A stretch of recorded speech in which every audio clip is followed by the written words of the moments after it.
Saudi अरब की जो royal family है, भाई सऊदी अरब में ही तो इस्लाम आया, और सऊदी अरब ही सबसे, वहीं हज होता है, सबसे बड़ी इस्लामिक कंट्री वही है। वहां की रॉयल फैमिली तो क्लीन शेव रहती है, उनके पास तो कोई दाढ़ी नहीं है। न्यूज में देखा होगा, लेडीज ने हिजाब उतारने शुरू कर दिए। हम लोग ईरान, ये भी एक मुस्लिम कंट्री, भाई ऐसा तो नहीं है, उन्होंने तो इस्लामिक रेवोल्यूशन किया। उसके साथ साथ इराक या सऊदी अरेबिया, जॉर्डन, लेबनान, ये सारे कंट्रीज मॉडर्न होते जा रहे हैं। हमारे ही कंट्री के इंडिया, पाकिस्तान, अफगानिस्तान, बांग्लादेश, ये सब ज्यादा अपने आप को रेडिकलिज्म में घुसाते दिख रहे हैं। व्हाट डू यू थिंक, इनका फ्यूचर क्या है? और क्या वो लोग जो कि मॉडर्नाइज हो रहे हैं, ठीक है, वो भी तो मुस्लिम्स है ना, उनको भी तो मुस्लिम्स ही बोलेंगे, या वो इस्लाम छोड़ के हिंदू बन गए, वो भी तो मुस्लिम्स हैं। तो वो लोग जब मॉडर्नाइज हो रहे हैं, तो हमारे कंट्री के ये लोगों को क्या ऐसा पड़ा है कि नहीं जी, आपको सुन्नत है, आपको दाढ़ी रखनी ही है, और टोपी पहननी ही है, साथ में बुर्का पहनना ही है, या हिजाब पहनना ही है। हमारे यहाँ के पढ़े लिखे लोग, महबूबा मुफ्ती बहुत पढ़ी लिखी हैं, अगर वो लोग ऐसी बात करेंगे, तो हमारी दूसरे दूसरे लोगों पे, गरीब आवाम पे या नॉर्मल लोगों पे क्या असर पड़ेगा? देखिए, ये जो सॉरी टू से जो रिलीजन का चूरन होता है ना, ये आप एक हद तक बेच सको, राइट? अगर आप पास में भी जाएं तो क्रिश्चियनिटी, जूडाइज्म, इस्लाम आने से पहले क्या इनसे पहले रिलीजन्स नहीं थी? अब ज़ोरास्ट्रियनिज्म को देख लो ना, कहाँ है वो रिलीजन, कितने कम लोग रह गए। तो eventually all the religions are going to die, maybe अभी नहीं, मे बी 10,000 साल बाद या 2,000 साल बाद या 500 साल बाद, वी डोंट नो। तो सऊदी अरब को तो ये पता चल गया था, एक तो हमारा ऑयल सारा हमें लास्ट नहीं करेगा, और ये रिलीजन का चूरन भी सारी जिंदगी नहीं बिकेगा, ठीक है? जितना भी सऊदी अरब वो इस्लाम के उसमें घुसा हुआ, मगर उनके पास पैसा है और वो अपने स्टूडेंट्स को भेजते हैं टेक्नोलॉजी और ये सारी जो फ्यूचरिस्टिक चीजें हैं वो करने के लिए। उन्होंने रोबोट्स वगैरह बनाए हैं, ये अलग बात है, रोबोट को बनाकर उससे नमाज पहले पढ़वा दी, मगर बना लिए उन लोगों ने, you know, they are going towards the technology. इसी वजह से वो आगे प्रोग्रेस करेंगे, और उनको पता है कि हमारा ये ऑयल भी इतना नहीं बिकेगा, और हमको दूसरी कंट्रीज के साथ रहकर मिलजुल कर ही आगे अपनी इकोनॉमी को बढ़ाना है। तो हम ऐसे तो बढ़ा नहीं सकते, you know, we won't be able to do it by living in 7th century. आप 7th सेंचुरी में और 21st सेंचुरी में एक साथ नहीं रह सकते हो। जो हमारे पाकिस्तान इंडिया के जो मुसलमान हैं वो करना चाह रहे हैं कि हम दोनों कर लें, ठीक है? वो अब हिजाब को फॉर एग्जांपल जैसे आप बोल रहे हैं, तो यहाँ पर हम 21st सेंचुरी में बैठे हैं वेस्टर्न कंट्रीज में, मगर यहाँ पे हिजाब को, हिजाब इज अ चॉइस, हिजाब इज अ चॉइस। नाइकी में हिजाब दिखा रहे हैं, पहली बास्केटबॉल प्लेयर इन हिजाब, बास्केटबॉल प्लेयर इन हिजाब। बास्केटबॉल प्लेयर करने के लिए आपको टाइट टाइट कपड़े जो पहनने हैं उसमें तो सब कुछ दिखेगा, फिर आपका एक एक लाइन दिख रही होती है उसमें, वो नहीं है। लाइक आपने क्या बनाया हुआ हिजाब? अभी मिस मार्वल आई है, उसमें हिजाब का प्रोपेगेंडा है, बंदी ने हिजाब पहना हुआ है, आगे से बाल दिख रहे हैं, मगर यू नो वो तो कोई बंदा बैठा हुआ है, इसके बाल दिख रहे हैं, सही से नहीं पहना हुआ है, नीचे देखो इतनी टाइट। तो थिंग इज कि आप हिजाब ही पहन लोगे ना तो आप सबको प्लीज नहीं कर सकते, मगर it's more of a propaganda. मैं यही बोलती हूँ, यहाँ जो औरतें बैठती हैं वेस्टर्न कंट्रीज में कहती हैं हिजाब इज अ चॉइस। भाई हिजाब is a choice because you are in a democratic secular country. Iran में हिजाब is not a choice, Afghanistan में जो बुर्का शटलकॉक है, इट्स नॉट अ चॉइस। आप वहां जाके बैठो, आप बैठो वहां पर और फिर वहां जाके कहो हाँ हिजाब इज अ चॉइस, क्योंकि वहां पे बहुत सारी ईरान में ये पूरा वो आजकल वो चला हुआ है वहां पर कि everybody doesn't want to wear, they want to have the choice. जैसे मैं कहती हूँ किसी ने पहनना है दैट्स फाइन, मैंने बिकिनी पहनी है that is my choice, you know. तो ये मैं बता रही हूँ आपको, this is just a propaganda. फिर वी हैव इल्हान उमर और ऐसी चंद औरतें हैं जो हिजाब पहनती हैं और वो प्रोपेगेंडा चल रहा है। हमारे यहाँ पे प्राइम मिनिस्टर ने अभी एक अपेयरेंस की थी, उसमें 5 मुसलमान वहां पे थे, 5 मुसलमान औरतों ने हिजाब पहना हुआ है। मैं कितने लोगों को यहाँ जानती हूँ मुसलमानों को, लड़कियां हिजाब नहीं पहनती हैं, मेजोरिटी नहीं पहनती हैं, यू नो, हिजाब में माइनॉरिटी में है लोग यहाँ पर, मगर दिखाना है लोगों को, जस्ट शो देम कि नहीं ये this is a symbol of Islam. Right. एक और चीज, अभी पाकिस्तान के एक मौलाना ने बोला कि ये जो मूवीज हैं, cinema, this is also an Islamic. अच्छा, ये चीज हमारे कश्मीर में भी हुई, और वहां पे सारे सिनेमा हॉल बंद कर दिए गए। सऊदी अरेबिया ने अभी रिसेंटली मूवी स्टार्ट की, वहां सलमान खान का शो हुआ। सऊदी अरेबिया जिस रास्ते पर चल रहा है भाई, वो भी इस्लामिक रास्ता है ना।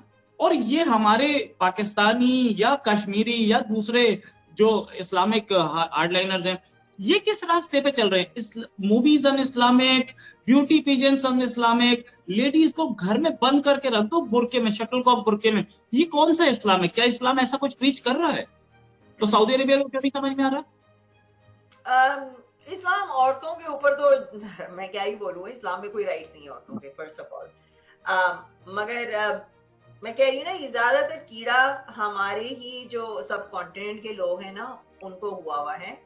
और अन इस्लामिक है तो भाई देखें, इन लोगों की कुछ नहीं, बस मुनाफिकत है। फॉर एग्जाम्पल इंटरनेट जो है वो यहूदियों की इजाद है, वो अन इस्लामिक है। पहले तो ये होता था ना कि तस्वीर, जब टीवी कैमरा आया था, यानी टीवी आया था, तो उसपे भी इन लोगों ने शोर मचाया था क्योंकि तस्वीर नहीं बना सकते हैं आप, राइट? तस्वीर बनाना हराम है, पेंटिंग्स बनाना हराम है। अब तो कैमरा आ गया, अब तो ये फिर मौलवियों ने बैठ के वहां फतवे दी, नहीं नहीं ये हलाल है। अब वही मौलवी बैठते हैं यूट्यूब पर, 6 चैनल्स रखे हुए उन्होंने, हर एक चैनल के 2-3 मिलियन फॉलोअर्स हैं, उनको डेली के 4-5 मिलियन व्यूज आ रहे हैं, ठीक है? वो बैठ के वहां से कमा रहे हैं। और उनके कौन से एड्स चल रहे होते हैं? उस दिन मैं पता नहीं मुफ्ती तारिक मसूद की देखने गई थी, उससे पहले एक बिकिनी का एड चला है, और उससे पहले एक अल्कोहल का एड चला था उनके वो देखने से पहले, तारिक मसूद का। तो भाई साहब, आप तो वो कंट्रीब्यूट कर रहे हैं, तो ये तो हराम है ना। सबसे पहले तो हराम, आप अगर हराम की बात करेंगे तो काफिर का पैसा ही हराम है। तो मेरी तो सजेशन ये है कि पाकिस्तान को, अब आई एम सॉरी टू से, जिनको इंडिया में शरिया लॉ चाहिए वो चले जाएं पाकिस्तान। टू बी ऑनेस्ट, मैं यहाँ भी बोलती हूँ लोगों से, आपको शरिया चाहिए तो आप जाएं पाकिस्तान। हम तो यहाँ शरीयत नहीं चाहते। आप यहाँ शरीयत लाओगे तो मैं सबसे पहले खड़ी होंगी बाहर आपके रास्ते, ठीक है? तो आपने वो करना है तो आप जाओ, वहां पे आपके पास 57 कंट्रीज पड़ी हुई है, वहां जाकर अपनी शरीयत आप रखें, ठीक? तो मैं तो यही कहूंगी इन लोगों से कि अगर आपको इतना ही वो चाहिए तो आप जाइए पाकिस्तान। वहां जाकर आप लोगों को तो पूरे दुनिया को इंटरनेट नहीं देना चाहिए। इन लोगों को फोन वगैरह इनसे ले लो, इनको कोई टेक्नोलॉजी ना दो, इनको कोई टेक्नोलॉजी ना दो, तो फिर इनके जो अंदर बैठे हुए लोग हैं ना, जो वाकई में सेन है, जो तंग आए हुए, फिर वो खड़े होंगे। फिर जब वो खड़े होंगे ना इनके सामने, these people are in minority, तो फिर शायद कोई हल निकल सकेगा। वरना मैं कहती हूँ कि I know it's not fair to the people that are living there, जो आराम से अपना बैठे हैं, मगर इनको सबक सिखाने के लिए ना ये सब कुछ करना पड़ेगा, क्योंकि इतनी मुनाफिकत है इनकी कि मूवीज हराम है, ये हराम है। भाई आपके टीवी हराम है, आप बंद करो टीवी, आप तस्वीरें खींचना बंद करो, आप इंटरनेट बंद करो सबसे पहले। अब फोन ले लो इनसे, जिस चीज में इन्होंने मैसेज दिया होगा, जिसके वीडियोस बने होंगे ना, उनसे कहो वो बंद करो तुम लोग। इन लोगों की तो इनका तो आधा मजहब फैलना बंद हो जाएगा इनका, अगर अभी इंटरनेट बंद करवा दिया आपने। जितना फैला रहे हैं ना अपना मजहब इंटरनेट के, उस पे बैठ बैठ के दावे दे रहे होते हैं सारे, और पैसे कमा रहे हैं डॉलर्स में, रुपयों में नहीं। अब आप खुद ही बताए ना, तो मौलाना तारिक जमील, जिनका नाड़ा पता नहीं कितने 500-600 रुपए में बिक रहा है, उस दिन बैठे हुए थे बड़े आराम से फर्स्ट क्लास में प्लेन में। कभी उन्होंने सोचा भी नहीं होगा कि मैं उसमें बैठ के प्राइवेट बिजनेस क्लास में मैं सफर करूंगा। तो जिनकी औकात नारियल खरीदने की नहीं थी, आजकल वो इस तरह से सफर कर रहे हैं, इनको वापस भेजे इनके खच्चरों पर, इनसे कहें आपको कोई डेवलपमेंट नहीं मिलेगी, आप जाए अपनी केव्स गारों में रहें, जैसे तालिबान रह रहे हैं ना, खच्चरों पे सवारी करें। बस आप लोगों के लिए यही है, 7th सेंचुरी में चले जाओ। राइट। और ये मौलाना लोग जो हैं खुद तो अपने बच्चों को पढ़ाते हैं अमेरिका में, कनाडा में, यूरोप में, और दूसरों के बच्चों को बोलते हैं कि आप तो जन्नत लीजिए, 72 हूरें हैं वहां पर, आप जाकर के कहीं पर एक्सप्लोर हो जाइए, आप जाकर कहीं पर जिसे बोलते हैं शहादत लीजिए, और उसके बाद 72 अगर ऐसा ही कुछ कॉन्सेप्ट था कि एक्सप्लोर हो जाए, अपने आप को मार ले, दूसरे 10 को मार के मरे, तो ये इस्लाम की सर्विस है, तो ये खुद क्यों नहीं करते? ऐसी जन्नत ये खुद क्यों नहीं लेना चाहते? सबसे पहले तो खुद जन्नत लेना, दूसरे के बच्चे, गरीब के बच्चों को 1 लाख रुपए देकर के जन्नत दिलवा रहे हैं, इससे अच्छा खुद को ले पहले।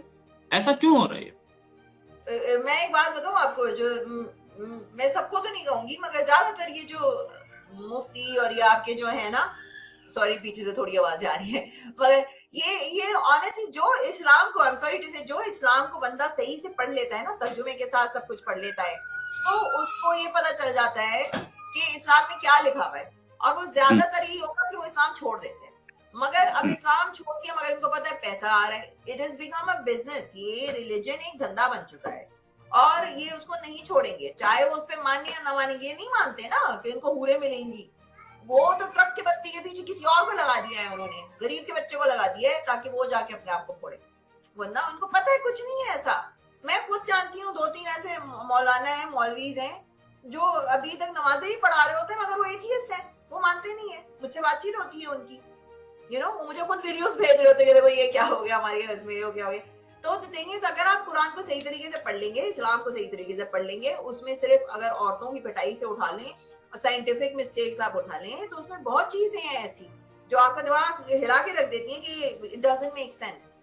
तो ज्यादातर वो छोड़ देते हैं, मगर क्योंकि पैसा पैसा चाहिए, तो ये मैं आपको बता रही हूँ ना, ये धंधा बन गया है ये बहुत बुरा।